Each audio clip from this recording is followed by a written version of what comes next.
The Washington Post has broken yet another NSA spying story. They learned that the NSA has broken privacy rules or overstepped its legal authority thousands of times each year since Congress granted the agency broad new powers in 2008. Now, right off the top, when I read the first couple lines of the article, my thought was, it's a spying program. Isn't everything they do, by definition, overstepping? That's the definition of spying. You're spying. You're looking at something you're not supposed to be looking at.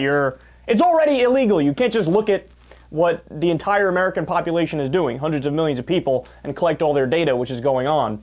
So it was already wrong to begin with. But this adds on top of that, and it's even worse. So let me give you some details. The information came from an internal audit and other top secret documents. It was provided earlier in the summer from Edward Snowden. So they held on to the story and waited until now to release it. Now that's also really interesting. I think they're doing that for a reason. I think the goal might be to keep the NSA story alive and to keep people constantly talking about it. This way we debate it more and maybe eventually reverse the programs. But that part is just speculation on my part. But I don't know why else they would hold on to the story this long before they release it.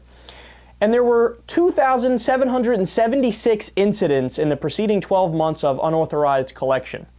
Now, do the math in your head. How many mistakes is that per day? 2,776 incidents within 1 year. So the way they describe it, a lot of incidents would happen when they would look up a name and that name would yield multiple results. So if you're looking up information on John Smith for whatever reason, which is already questionable, like 1,000 John Smiths pop up and they're, oh, look at this. Oh, wow, we can find the personal information for all these people who have nothing to do with what we're looking for, but it just happened to pop up right in front of our eyes. What were we going to do? I guess we had to look at it. And the most serious incidents included a violation of a court order and unauthorized use of data about more than 3,000 Americans and green card holders. So that's interesting. Some of this stuff has to do with people who are trying to become citizens. And in some cases, the NSA would defy even the FISA court, which is supposed to check its power. Now understand, the FISA court already rubber stamps everything the NSA does, and they're already a joke of a court. But even the handful of rules the FISA court set up, the NSA would just disregard them. Isn't that incredible? I mean, what we have here, the old saying is so true. Absolute power corrupts absolutely. If you give a group of human beings the ability to spy on other human beings, of course there's going to be abuses. I mean, that's obvious. Now, we've gone over how many different ways they've abused the power already. So in 2008, under the Bush administration, the NSA was spying on international sex phone calls that our soldiers were engaged in with their significant others. I mean, that seems like a pretty big deal. We just learned the other week that the DEA is getting information from the NSA about people committing drug crimes and then going after them, and then they turn around and try to cover up their tracks on how they got the information originally because they know it's wildly unconstitutional to get it from the NSA and use that as their starting point. God, in so many ways, this has been an absolute disaster. The Post also cited a 2008 example of the interception of a large number of phone calls placed from Washington when a program error confused U.S. area code 202 for 20. So every area code that had 20 blank popped up on the screen. And it just so happens that's the international dialing code for Egypt.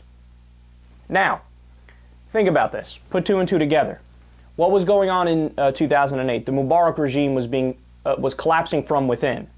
And the NSA was spying on phone calls made to Egypt from Washington.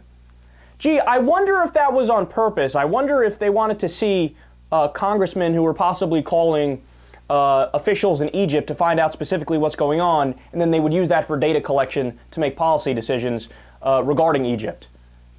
I mean, that's obviously what happened. They were obviously spying, purposely spying illegally even further, right? And getting all of the information on phone calls going to Egypt. But we haven't even gotten to the most interesting part yet.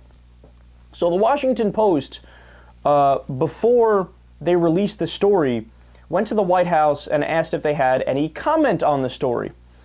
And of course, if the White House did, they would just, add it onto the story and work it in.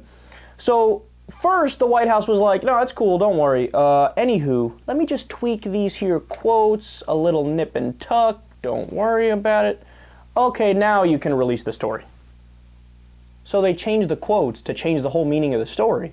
And the Washington Post was like, how about no? That would be lying if we ran that story.